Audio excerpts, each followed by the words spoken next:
النعامة في الكتاب المقدس، مش عارف انت قريت عنها قبل كده ولا لأ، موجودة في سفر أيوب وأصحاح 39.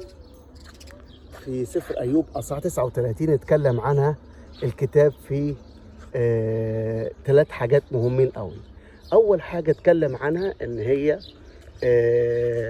جناحها كبير، وإن هي كمان لما تيجي تبيض البيض بتاعها فبتحطه في التراب وبعدين بتداري عليه، وهي فاكرة كده إن هي حمت البيض بتاعها، لكن الحقيقة يقول وهي مش واخدة بالها إن الرجل ممكن تدوس على البيض وتفعص البيض.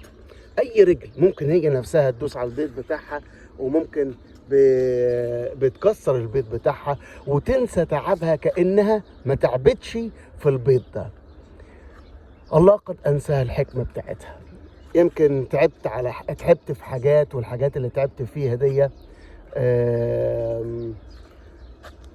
بوظتها، او انت مش واخد بالك بتصرف ما الحاجات دي باظت منك، او ساعدت على ان الحاجات دي بتضيع منك. بس عايز اقول لك كلمة مهمة جدا النهاردة، يقول الكتاب عنها كلمة مهمة ايه؟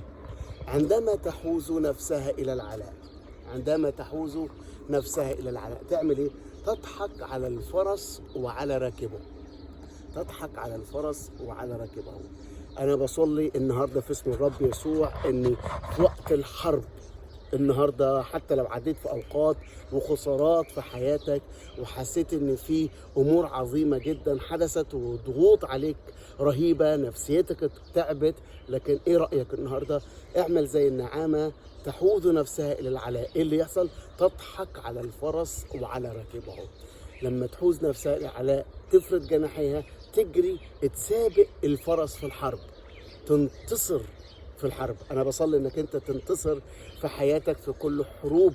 لو عديت في اوقات صعبة، لو في حاجات انت فشلت فيها، او كنت السبب في خسارة ما، في حاجات تعبت فيها، عايز اقول لك شيء مهم جدا النهارده. حوز نفسك للعلاء، خد خطوات ايجابيه، اتحرك بكل قوه وما تخافش. النصره ليك، الرب يقيمك مره تاني، الرب يتحرك معاك بكل قوه الوقت اللي جاي، لان في قوه في اعماقك. حوز نفسك للعلاء، ما تخليش نفسك مكسوره، ما تخليش نفسك محبطه، ما تبصش على اللي اتكسر، لكن بص على قدام، والرب بيقودك بقوه غير عاديه في هذا الصباح.